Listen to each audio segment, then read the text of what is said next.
한국의 연쇄살인범에 대한 이야기를 좀 하려고 합니다. 보통 언론에서는 그를 이렇게 설명하고 있어요. 아주 잘생긴 외모는 아니지만 호감이 가는 남성. 호감이 가다 보니까 희생자들에게 전혀 위협적인 존재라고 생각이 안 되는 남성. 한국의 연쇄살인마를 알아봅니다.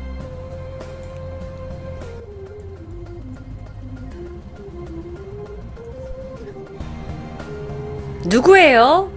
모르셨다면 이제부터 아시게 될 거예요. 그의 이름은 강호순입니다. 호감 안 가요. 다른 사진들도 보여드릴게요. 자, 왜 강호순을 가지고 한국에서 법의학자나 범죄 심리학자들이 연구를 많이 하는 줄 아세요? 그 전에 유영철이나 조두순 같은 사람들 있잖아요. 대한민국에서 연쇄살인범이라고 유명했던 사람들은요, 일반적으로 불우한 어린 시절을 가지고 있거나 재정적으로 힘들었거나 아니면 뭔가 심리적으로 불안 상태를 가지고 있었던 사람들, 어떤 그런 배경적인 걸 가지고 있었어요. 근데 이 사람은 다릅니다. 그래서 이 사람을 가지고 많이 연구를 해요.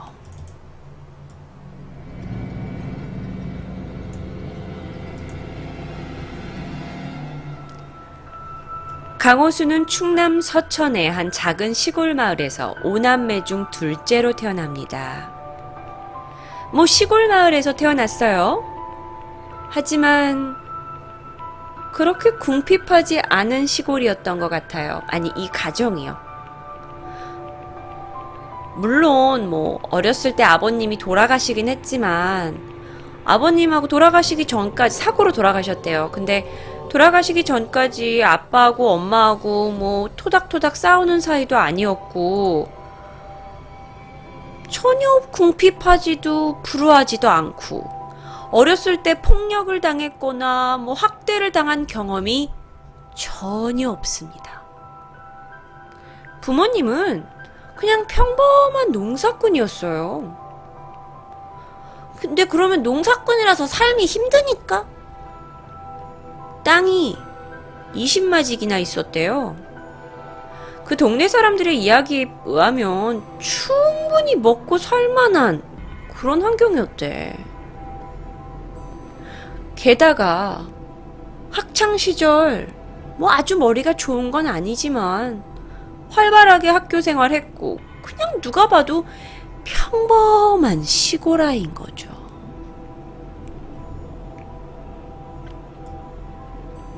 그랬던 그가 1988년 고등학교 졸업 후 안산에 정착합니다. 그리고 그냥 트럭 운전사를 하고 살아가요. 이 남자가 그냥 평범한 사람이에요. 평범하게. 인터넷에 돌아다니고 있는 그의 모습입니다. 그냥 평범해요. 인상이 솔직히 말해서 그렇게 범죄자형은 아닌 것 같아요. 평범하지 않은 것 같아요. 글쎄, 경찰은 평범하다고, 범죄 심리학자들은 굉장히 호감형의 외모라고 하던데, 평범해요. 그냥 잘생기거나 이런 것도 아니지만 그냥 평범하다고요. 그런데 그한테 특이한 사항이 있어요. 2005년까지 결혼만 4번을 합니다. 첫째 부인하고 결혼해서 좀 살았는데 청소년 애들까지 낳고 나서 이혼을 했어요. 2년 동안 별거하고 나서 아들을 둘 얻게 되죠. 두 번째 결혼을 했는데 두 번째 결혼해서 또 한 명의 아들을 얻습니다. 그런데 그 자신의 첫째 부인한테 낳았던 아들하고 이 둘째 부인하고 별로 사이가 안 좋았던 모양이에요. 그래서 또 이혼을 하게 돼요. 그리고 세 번째 부인하고는 10살 차이가 났대요. 굉장히 상당히 젊은 여자였나 봐요. 하지만 그 결혼도 실패로 돌아갑니다. 그리고 또 네 번째 여자를 얻어서 살아요. 그렇게 이혼이 많았지만 뭐 여자들을 만나고 이러는데 큰 문제가 없었던 것 같아요. 하지만 이 결혼을 4번 했다는 거에서 우린 이걸 알 수 있죠. 이 남자가 굉장히 뭐 잘생긴 외모는 아니지만 친근하게 여자한테 다가갔다는 거예요. 여자는 항상 잘생긴 남자한테만 끌리는 건 아니에요. 좀 더 편안한 남자들한테 훨씬 더 많이 끌려요. 그렇다면 이 남자가 살인자라는 건 국민 모두가 알고 있어요. 그럼 이 남자가 살인을 저지르기 전에 경제적으로 힘들었느냐? 2006년부터 보니까 한우 20마리와 돼지 10마리를 사육하는 등 상당히 경제적으로도 괜찮았던 것 같아요. 게다가 체포 당시에는 마사지 업소도 자기가 운영하고 있고 둘째 부인이랑은 순댓국집도 운영을 자기가 직접 할 정도로 그렇게 경제적으로 쪼달리는 삶을 살았던 것도 아닌 것 같습니다. 그러던 어느 날 둘째 부인과 결혼을 하고 혼인신고를 한 지 2달밖에 지나지 않았는데요. 넷째 부인과 결혼을 하고 혼인신고를 할 지 2달밖에 지나지 않았는데 넷째 부인의 장모 집에서 다 같이 자고 있다가 화재가 발생합니다. 그래서 그 화재에서 이 남자는 빠져나오고요. 자신의 장모와 4번째 부인은 사망합니다. 그런데 당시에 4번째 부인한테 드러났던 보험이 4개래요. 그래서 그 4개의 보험금을 다 타게 됐는데 그 금액이 무려 6억 6천만 원이라고 합니다. 감이 와요. 이 4번째 부인에 대한 사망은 강호순이 체포되고 나서도 끝까지 부인합니다. 그 화재 사건은 내가 저지른 게 아니라고요. 하지만 여러분이 이야기만 들어도 뭔가 냄새가 나죠. 그 동네 사람들도 그를 그렇게 똑같이 봤었던 것 같아요. 사실 이 화재 사건이 나고 이 남자는 돈을 얻었지만 상당한 우울증으로 고생했다고 해요. 왜냐면 뭐 주변 사람들이 고운 시선으로 얘를 바라보지 않았을 거 아니에요.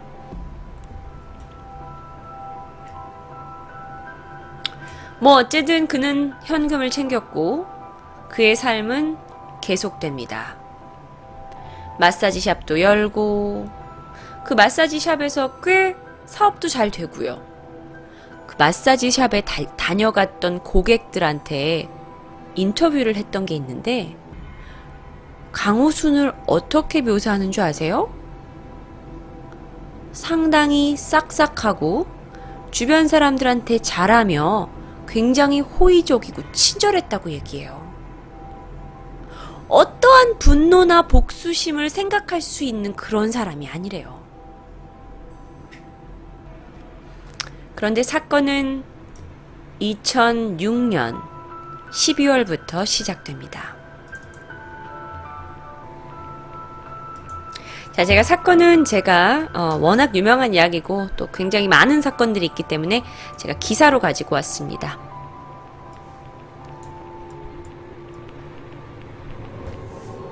자, 2005년 10월에 부인이 죽었어요. 보험금 여긴 4억 8천이라고 하지만 제가 알기로는 총 금액이 6억 6천억으로 알고 있습니다. 이거는 좀 틀릴 수 있으니까 중요한 게 아니니까 넘어갈게요. 2006년 9월 걸어서 출근하던 여직원 윤모 씨, 당시 23세, 차량으로 납치해 성폭행한 뒤 목 졸라 살해합니다. 그리고 강 절벽 아래 시신을 유기합니다. 2006년 12월 노래방에서 노래방 도우미로 왔던 배모 씨, 당시 45세 여성을 납치해서 성관계를 갖춘 후 넥타이로 목을 졸라 살해합니다. 국도변에 안매장합니다. 2006년 12월 노래방 도우미였던 박모 씨, 당시 36살, 차량으로 납치해 스토킹으로 목 졸라 살해하고 야산에 안매장합니다. 2007년 1월 그 사건이 있은 후 1, 2주가 지났죠. 버스 정류장에서 박모 씨를 차량으로 납치해 성폭행한 후 스토킹으로 목을 졸라 살해합니다. 야산에 안매장합니다. 이때요. 그전에는 노래방 도우미들을 많이 죽였어요. 근데 이때는요, 이 남자가 뭐 에쿠스 차량을 뭐 어떻게 해서 타고 다녔대요. 고급 차량을 타고 다니면서 여성들을 뭐 유혹했다라는 이야기가 있어요.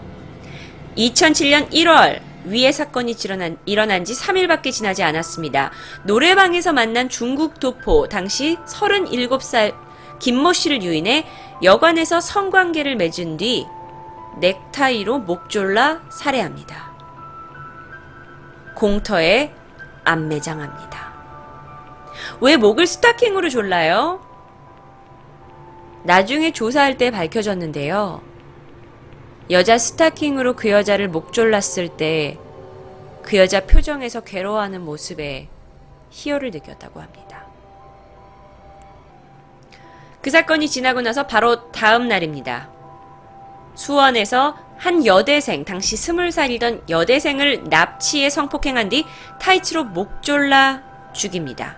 계속 같은 방식으로 살인을 저지르고 있고요. 살인의 빈도가 점점점 줄어듭니다.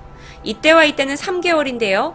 열흘 후, 그리고 여기는 2주 후, 3일 후, 1일 후예요. 자, 드디어 첫 사건 희생자의 세 번째 사건 희생자의 시신이 발견됩니다. 그리고 나서 좀 잠잠해졌어요. 2008년 11월 버스 정류장에서 김모 씨 48세 당시 차량으로 납치해 스타킹으로 목 졸라 살해하고 야산에 안매장합니다. 왜요? 모르죠. 이게 다가 아닙니다. 자, 2007년 이제 점점 시신이 발견되고요. 2008년 스타킹 목 졸라 살해하고요. 2008년 또다시 한 달 후에 사건이 발생합니다. 군포에서 여대생 21살 여대생을 차량으로 납치해서 똑같은 방식으로 스타킹으로 목 졸라 살해하고 화성 공터에 안매장합니다. 2009년 1월 20일 약 한 달이 지났어요. 이 용의 차량이 에쿠스 차량이 CCTV에 잡힙니다. 그래서 경찰 조사가 시작돼요. 그리고 2009년 유력한 용의자로 지목돼서 체포됩니다. 그리고 자신의 살해를 자백하고 시신을 발굴하고 구속됩니다. 그 사람이 구속되고 나서의 이야기를 조금 더 해드릴게요. 그 사람은 구속돼서 신문을 받을 때 저 사이코패스예요. 그래서 경찰이 되물어요. 너는 왜 네 자신을 사이코패스라고 생각하냐고. TV에 그 사이코패스 애들 특징 나온 거 보니까 나랑 똑같더라고요. 나 사이코패스예요. 사이코패스들의 특징들이 이겁니다. 자신을 따라다니는 형사 있죠. 그 형사에 대한 약간 애착이 있는데, 애착? 애착이란 단어가 맞는지 모르겠어요.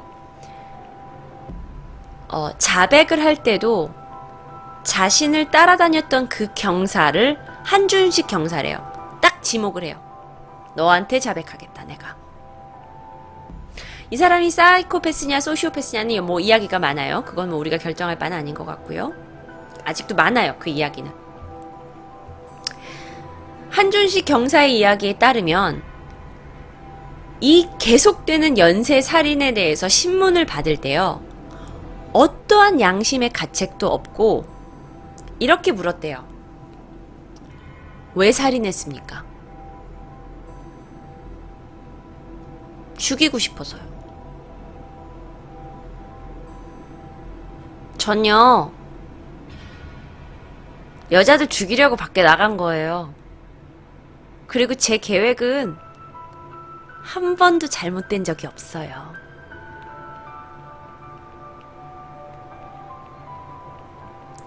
(2006년) 이 강호순이 첫 살인을 저지를 때부터 모든 계획은 우발적이 아니라 계획적이었어요.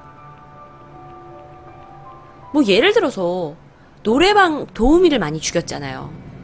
근데 모든 노래방 도우미를 죽인 건 또 아니에요. 그런데 이 남자가 오늘 난 살인을 저지를 거야라고 마음을 먹으면 그날 만나게 되는 여자는 무조건 죽는 거예요. 보통의 살인은요, 자기 안에 어떤 증오나 또는 그 여자에 대한 복수심, 이걸로 살인이 벌어져요. 근데 이 남자는 아, 날씨 좋다. 오늘 살인이나 한 건 해야지. 그냥 이렇게 된 거야. 묻지마 살인이 되는 거죠. 신문을 받을 때요, 전혀 감정 기복이 없대요. 게다가 목소리 톤도 일정하게, 네, 그 여자 내가 죽여서 그 안산시 상록구 야산에 안매장했고요. 그 다음 여자는 버스 정류장에서 만났는데 차에 데리고 가서 성폭행한 다음에 죽이고 그 여자도 야산에 안매장했어요. 이런 식으로요. 완전 사이코죠. 그런데 그 피해자 여성 중에 한 명은 아까 조선족 여자 기억나세요? 그 조선족 여자하고는 좀 특별했던 모양이에요. 경찰 조사에 따르면 그 조선족 여자하고는 이야기도 많이 나누고 좀 진솔했나 봐요. 그래서 경찰이 이렇게 물었대요. 아니, 그렇게 그 조선족 여자랑 말도 통하고 둘이 이랬으면 죽이지 않을 수도 있었던 거 아닙니까? 그랬더니 강호순이 하는 얘기가 처음부터 죽이려고 만났는데 그냥 죽여야죠 뭐. 7번 저지른 살인 동안 모든 살인을 계획하고 자신의 의도대로 그날 만날 여자들을 죽인 거예요. 그리고 그는 경찰 조사를 받고요. 이걸 뭐라 그러죠, 여러분? 그 사건 현장에 가서 내가 한 거를 다시 해보는 걸 이걸 뭐라 그러죠, 여러분? 제가 갑자기 생각이 안 나네요. 뭐 현장 검증. 네, 이렇게 현장 검증을 거쳤어요. 자신이 죽인 여자들에 대한 모든 그 살인 혐의를 다 자백을 했습니다. 자신의 아들들한테 그렇게 애틋했대요. 자신의 아들한테. 그러면서 내가 살인자 자식은 돼도 우리 아들들한테 내가 살인자 아버지 되는 건 좀 그런데. 노답이죠. 그런데 여기서 아주 유명한 그의 말이 하나 나옵니다. 우리 자식들은요, 제가 자서전 써서 그 인세로 먹고 살면 되지 않겠어요. 자서전 쓰시게요?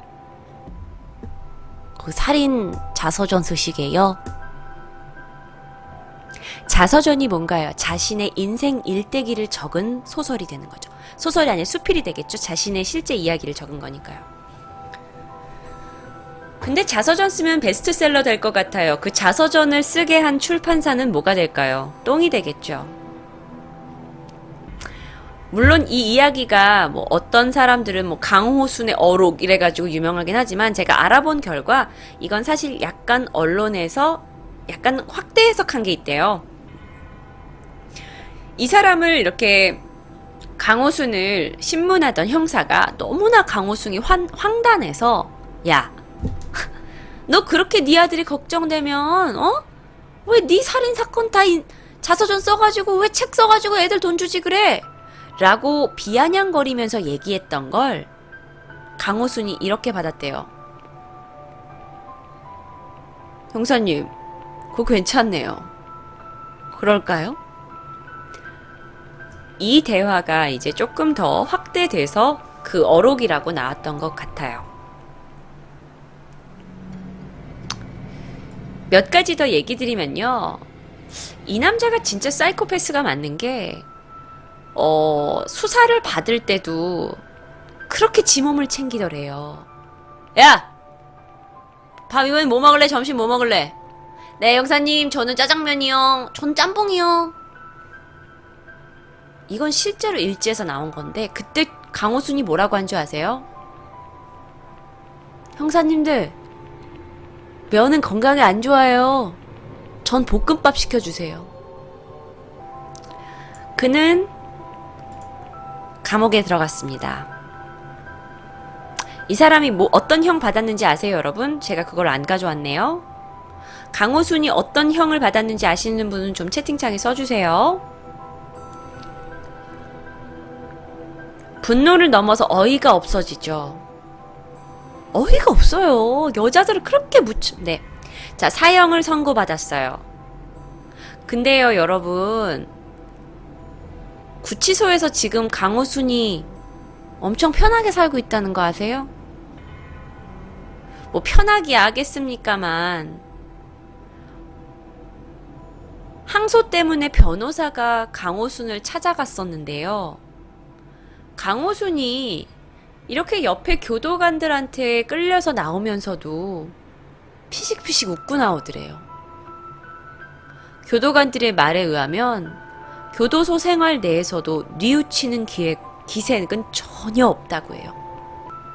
게다가 들리는 소문에 의하면 구치소 생활을 아주 잘 적응하고 있다고 하네요. 게다가 구치소에서 한가하게 조각품을 만드는데요. 조각에 또 상당한 소질이 있어서 보는 교도관들이 놀라고 있다고 합니다.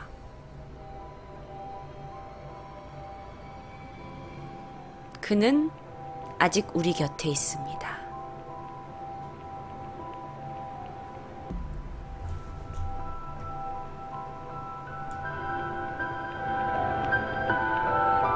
내 세금. 여러분의 귀한 세금이 강호순에게 콩밥을 먹이고 있네요. 건강에 좋으니까 많이 드세요.